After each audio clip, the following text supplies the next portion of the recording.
ಅವರು ಉಲ್ಲೇಖ ಮಾಡಿದರು.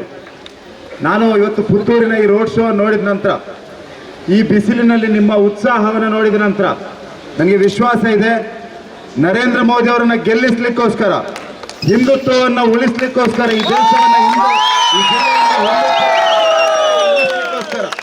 ಈ ರಾಷ್ಟ್ರದ ಭವಿಷ್ಯಕ್ಕೋಸ್ಕರ ಹಿಂದೂ ಸಮಾಜ ಒಟ್ಟಾಗಿ ಇವತ್ತು ಪುತ್ತೂರಿನಲ್ಲಿ ಪ್ರದರ್ಶನವನ್ನು ಮಾಡಿದೆ. ನಾನು ನಿಮ್ಮೆಲ್ಲರಿಗೂ ತಲೆಬಾಗಿ ನಮಿಸ್ತಾ ಇದ್ದೇನೆ. ನಿಮ್ಮ ಈ ಶಕ್ತಿಯ ಪ್ರದರ್ಶನಕ್ಕೆ, ನಿಮ್ಮ ಈ ಉತ್ಸಾಹಕ್ಕೆ ನಾನು ಸ್ಫೂರ್ತಿಯನ್ನೇ ತೆಗೆದುಕೊಂಡು ಮುಂದಿನ 2 ದಿವಸ ನಿಮ್ಮೆಲ್ಲರ ಮಧ್ಯೆ ಓಡಾಡಲಿಕ್ಕಿದ್ದೇನೆ. ನಿಮ್ಮೆಲ್ಲರಿಗೂ ಕೈ ಮುಗಿದು ಪ್ರಾರ್ಥನೆಯನ್ನು ಮಾಡ್ತಾ ಇದ್ದೇನೆ. ಏಪ್ರಿಲ್ 26ನೇ ತಾರೀಕು ನಡೆಯುವಂಥ ಚುನಾವಣೆಯಲ್ಲಿ ನಾವೆಲ್ಲರೂ ಒಂದಾಗಿ ಒಟ್ಟಾಗಿ ನರೇಂದ್ರ ಮೋದಿ ಅವರನ್ನ 3ನೇ ಬಾರಿ ಪ್ರಧಾನಮಂತ್ರಿ ಮಾಡುವಂಥ ಸಂಕಲ್ಪಕ್ಕೆ ಶಕ್ತಿಯನ್ನು ತುಂಬಿಸಬೇಕಾಗಿದೆ. ಬಂಧುಗಳೇ, ನಾನು ನಿಮ್ಮಲ್ಲಿ ಅತ್ಯಂತ ಸ್ಪಷ್ಟವಾಗಿ ಹೇಳ್ತೇನೆ, ಈ ಚುನಾವಣೆ ಅತ್ಯಂತ ಮಹತ್ವಪೂರ್ಣವಾದಂಥ ಚುನಾವಣೆ. ಒಂದು ಕಡೆ ನರೇಂದ್ರ ಮೋದಿ ಇದ್ದಾರೆ. ನರೇಂದ್ರ ಮೋದಿ ಹಿಂದುತ್ವಕ್ಕೆ ಹೆಸರು, ನರೇಂದ್ರ ಮೋದಿ ರಾಷ್ಟ್ರೀಯತೆಗೆ ಹೆಸರು, ನರೇಂದ್ರ ಮೋದಿ ನಮ್ಮ ಭವಿಷ್ಯಕ್ಕೆ ಒಂದು ಶಕ್ತಿ. ನರೇಂದ್ರ ಮೋದಿ ಈ ದೇಶದ ಅಖಂಡತೆಗೋಸ್ಕರ ನರೇಂದ್ರ ಮೋದಿ ಬೇಕು.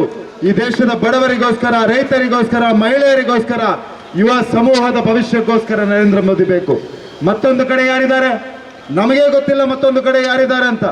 ಅವರ ಉದ್ದೇಶ ಒಂದೇ, ನರೇಂದ್ರ ಮೋದಿಯನ್ನು ಸೋಲಿಸಬೇಕು, ಹಿಂದುತ್ವವನ್ನು ಸೋಲಿಸಬೇಕು, ಈ ರಾಷ್ಟ್ರವನ್ನು ಒಡೆದು ಆಳಬೇಕು ಅನ್ನುವಂಥವರೆಲ್ಲರೂ ಒಂದಾಗಿದ್ದಾರೆ.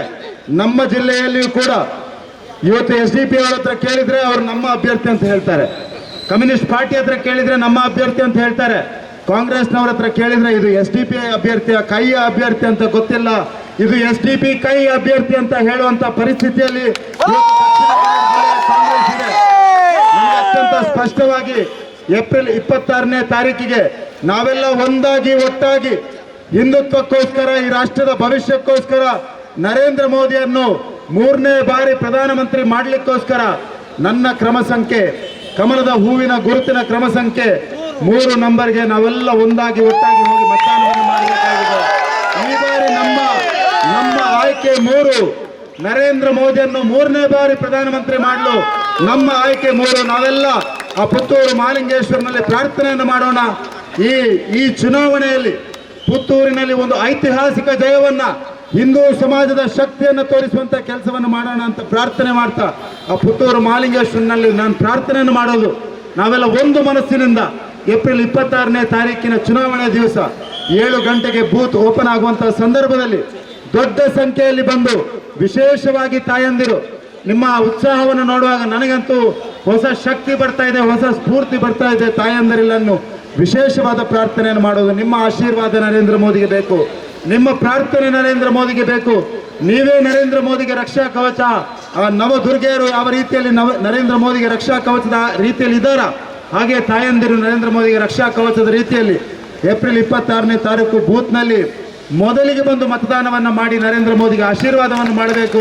ನರೇಂದ್ರ ಮೋದಿಯನ್ನು ಅಣ್ಣಾಮಲೈ ಅವರು ಹೇಳಿದ ರೀತಿಯಲ್ಲಿ 400 ಸ್ಥಾನಗಳನ್ನು ತಂದು, ದಕ್ಷಿಣ ಕನ್ನಡ ಜಿಲ್ಲೆಯಲ್ಲಿ ಒಂದು ಐತಿಹಾಸಿಕ ಜಯವನ್ನು ತಂದು, ಕರ್ನಾಟಕದಲ್ಲಿ 25+3 ಸ್ಥಾನಗಳನ್ನು ನರೇಂದ್ರ ಮೋದಿಗೆ ನಾವು ಕೊಡಬೇಕು ಅನ್ನುವಂಥ ವಿನಂತಿಯನ್ನು ಮಾಡ್ತಾ, ತಮ್ಮೆಲ್ಲರೆದುರು ಕೈ ಮುಗಿದು ಪ್ರಾರ್ಥನೆಯನ್ನು ಮಾಡ್ತಾ ಇದ್ದೇನೆ.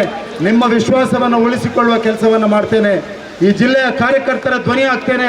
ಈ ಜಿಲ್ಲೆಯ ಜನರ ಅಪೇಕ್ಷೆ ಆಕಾಂಕ್ಷೆಗಳಿಗೆ ಸ್ಪಂದಿಸುವ ಕೆಲಸವನ್ನು ಮಾಡ್ತೇನೆ. ಹಿಂದುತ್ವಕ್ಕೆ ಬದ್ಧನಾಗಿದ್ದುಕೊಂಡು ಈ ಜಿಲ್ಲೆಯ ಅಭಿವೃದ್ಧಿಯನ್ನು ಮಾಡುವಂಥ ಪ್ರಾಮಾಣಿಕ ಪ್ರಯತ್ನವನ್ನು ನಾನು ಮಾಡ್ತೇನೆ ಅಂತ ಹೇಳ್ತಾ, ತಮ್ಮೆಲ್ಲರಿಗೂ ವಂದಿಸ್ತಾ ನನ್ನ ಮಾತನ್ನು ಮುಗಿಸ್ತಾ ಇದ್ದೇನೆ. ಒಂದ್ಸಲ ಜೋರಾಗಿ ಘೋಷಣೆಯನ್ನು ಕೂಗೋಣ. ನಮಗೆ ಶಕ್ತಿ ಸಿಗಲಿ, ಎಲ್ಲರಿಗೂ ಶಕ್ತಿ ಸಿಗಲಿ.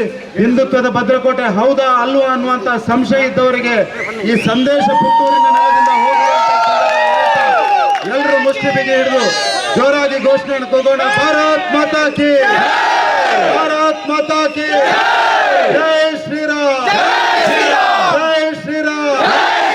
ನರೇಂದ್ರ ಮೋದಿ ಅವರಿಗೆ, ಭಾರತೀಯ ಜನತಾ ಪಾರ್ಟಿಗೆ ಜೈ ಶ್ರೀರಾಮ್. ವಸ್ತುನಿಷ್ಠತೆ, ವಿಶ್ವಾಸಾರ್ಹತೆ, ನಿಖರತೆಗಾಗಿ ನೋಡ್ತಾ ಇರಿ ನ್ಯೂಸ್ ಪುತ್ತೂರು, ಜನಮನದ ಪ್ರತಿಧ್ವನಿ.